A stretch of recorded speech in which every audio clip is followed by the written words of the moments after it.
तो आज मेरे IBPS PO के फुल मॉक में सिर्फ 1 मार्क आया है आउट ऑफ 100।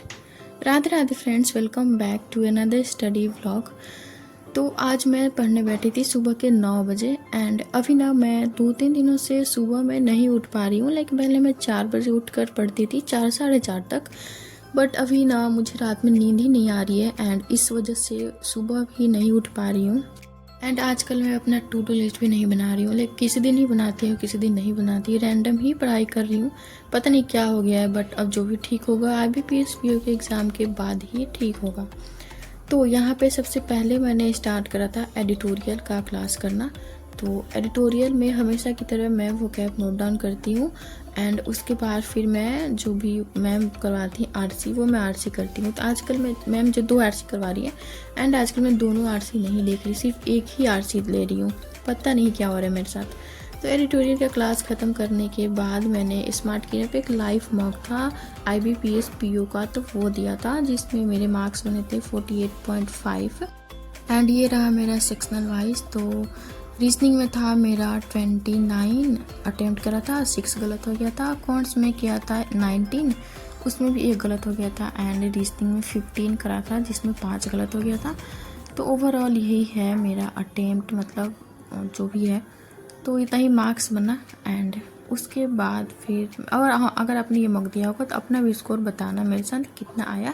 एंड अभी भी ये मॉक चल रहा है तो आप अभी भी जा कर के मॉक जो है वो दे सकते हो। सोल्यूशन अभी आया नहीं है इसका, सोल्यूशन जब आएगा 16 को तब मैं एनालिसिस करूँगी। तो मॉक लगाने के बाद मैंने किया था करेंट अफेयर्स का क्लास एंड करेंट अफेयर्स का क्लास मैं बेड पर कर रही थी, टेबल पे मन नहीं हो रहा था बैठने का। तो करेंट अफेयर्स का क्लास किया था एंड इसका नोट्स भी बनाया था। जैसे मैंने आपको पहले भी बताया है कि सर जो स्टार्टिंग में ज़ॉम्बी वर्ड्स करवाते हैं, मतलब एक दिन पहले का रिवीजन करवाते हैं, तो उससे मैं नोट्स बनाती हूँ, मतलब मैं एक दिन पहले का नोट्स बनाती हूँ। तो इस तरह से मैं करेंट अफेयर्स अभी कर रही हूँ एंड उसके बाद फिर मुझे बहुत ज़्यादा नींद आने लगी थी। पता नहीं क्या हुआ, आजकल नींद भी बहुत ज़्यादा आ रही है। तो मैं ना दिन में सो गई थी। उसके बाद करेंट अफेयर्स का क्लास करने के बाद देन मतलब मैं उठी तो मौसम कुछ इस तरह का था एंड पूरा बादल लगा हुआ था, बारिश जैसा मौसम किया था और लाइट भी चली गई थी। तो मैंने यहाँ पे लिया परफेक्शन का क्लास जिसमें क्लोज टेस्ट मैम करवा रही थी एंड ये वाला टॉपिक ना मेरे 50-50 आता है, मतलब मॉक में आता है ना तो मेरे 50% ही मतलब होता है कि हाँ सही है, मतलब थोड़ा बहुत आता है। 100% ये क्लोज टेस्ट वाला टॉपिक जो है वो आता नहीं है। तो वही मैं क्लास करी थी एंड ये प्री लेवल का था। एक दिन प्री लेवल, एक दिन मेंस लेवल मैम करवाती हैं। दिन मैंने दिया था मॉक। तो देखो मेरे मार्क्स क्या हैं, 1 एंड मेरे अटेम्प्ट कितने हैं, 1 अटेम्प्ट है। तो इस मॉक का मैं स्टोरी बताती हूँ। जैसे ये 2025 का है, मेमोरी बेस्ड पेपर है, तो मैंने सोचा कि मेमोरी बेस्ड पेपर है वो लगा के देखते हैं। तो मैंने रीजनिंग उठाया, सबसे पहले रीजनिंग ही ओपन हुआ था तो रीजनिंग में सॉल्व करा। रीजनिंग में स्टार्टिंग में एक पजल था, ठीक है। तो वो पजल्स में वही पजल सॉल्व करने लगी एंड उस पजल से मुझे 5-6 मिनट का टाइम लग गया एंड वो सॉल्व भी नहीं हुआ। लिटरली मैं दिखाती हूँ, जैसे कि देखो ये है वो पजल। सिलॉ का क्वेश्चन था मैंने एक तो बहुत ही कंफ्यूजिंग था, मैंने एक ही सिलॉ का क्वेश्चन, बट ये पजल यहाँ पे सॉल्व करा, यहाँ पे सॉल्व करा, नहीं हुआ। ये एंड ये इतने अटेम्प्ट्स मैंने सॉल्व करे इस पजल्स के, लेकिन ये सॉल्व नहीं, इतने सारे किए लेकिन फिर भी जाके सॉल्व नहीं हुआ। स्टार्टिंग में ही पजल्स था एंड मेरी ये गलती थी कि मैंने स्टार्टिंग में ही पजल्स उठा लिया था, जो मैं हमेशा नहीं करती हूँ। पहले मिसलेनियस करती हूँ देन पजल्स करती हूँ, बट आज मुझे पता नहीं क्या हुआ था कि मैंने पजल्स ही उठा लिया एंड उसमें मैं फंस गई। 6-7 मिनट का टाइम निकल गया। देन मैंने सिलॉ का क्वेश्चन करा एंड सारे सिलॉ बहुत ही ज़्यादा कन्फ्यूजिंग लग रहा था। मैंने एक ही सिलॉ का क्वेश्चन करा एंड इसमें इतना टाइम निकल गया कि मेरे पास टाइम बचता सिर्फ 10 मिनट बचता एंड सारा पेपर बचा था। देन मुझे बहुत ही ज़्यादा फ्रस्ट्रेशन होने लगा एंड मैंने पेपर ही सबमिट कर दिया। ये देखो रीजनिंग में सिर्फ मैंने 1 अटेम्प्ट करा है, बाकी एक भी नहीं अटेम्प्ट करा, सब कुछ मतलब ऐसे ही डन कर दिया पेपर को, मतलब सबमिट कर दिया एंड सोचा कि छोड़ सबमिट करके इसको सॉल्व करेंगे। ये देखो 80 क्वेश्चन मैंने सीन भी नहीं करा है एंड सिर्फ रीजनिंग का ही कुछ क्वेश्चन था जो मैंने सीन करा है। तो अभी मैं सोच रही हूँ कि इसको सॉल्व करूँगी ऐसे ही, क्योंकि मेरा माइंड काफ़ी ज़्यादा फ्रस्ट्रेटेड हो गया है। इतना स्टार्टिंग में फंस जाने पर ना फिर लगता है कि चलो पूरा पेपर ही ख़राब हो गया। तो अभी मैं इसको पूरा बैठ करके सॉल्व करूँगी जो भी क्वेश्चन है वो एंड पता है मुझे ऐसा क्या लगता है कि जो मेमोरी बेस्ड पेपर होता है वो मुझे काफ़ी टफ लगता है एज़ कम्पेयर टू जो हमारा डेली मॉक होता है उसके कंपेयर में। हम डेली मॉक लगाते हैं तो ऐसे फंसते नहीं है, मतलब नहीं बनता है, फिर भी इतना। दिन मैंने शाम में चाय बनाया था एंड चाय बनाने के बाद फिर मैं डिनर बनाने चली गई थी। फिर डिनर करने के बाद मैं पढ़ाई करने बैठती हूँ। वो अभी ना टाइम हो रहा है, मतलब 11 बजने वाला है, रात का 11 बजने वाला है। एंड अभी मैं बैठी हूँ पढ़ने।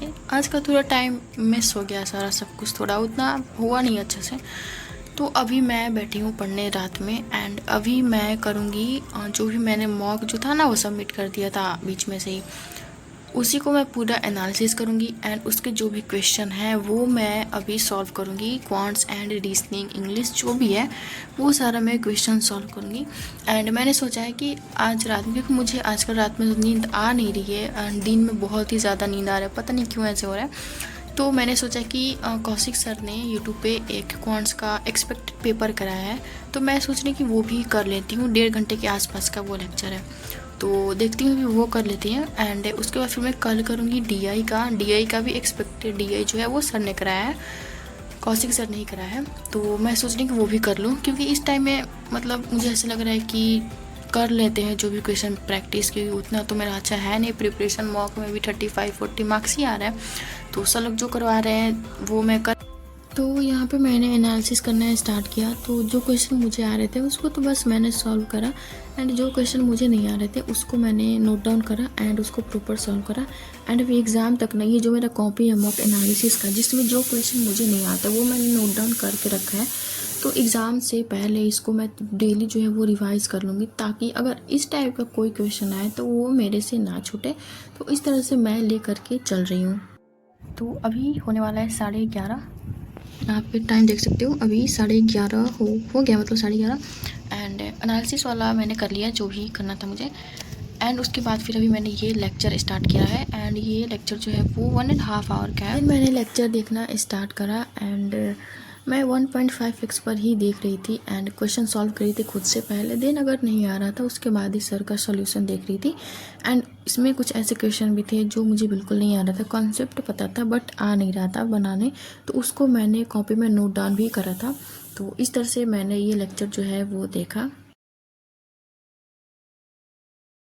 तो अभी टाइम हो रहा है 12:30 एंड 1 घंटे का लेक्चर जो है वो मैंने यहाँ पे लिया है अभी। एंड आधा घंटा अभी बाकी है बट मुझे अभी नींद आ रहा है, तो मैं जा रही हूँ सोने के लिए। एंड सुबह उठना भी है 6 बजे, क्योंकि सुबह में खाना बनाना होता है, तो इसलिए मैं ज़्यादा रात तक पढ़ भी नहीं सकती, नहीं तो रात तक पढ़ती एंड सुबह में सो लेती 9-10 बजे तक। बट सुबह में खाना बनाना होता है तो 6 बजे डेली उठना होता है मुझे।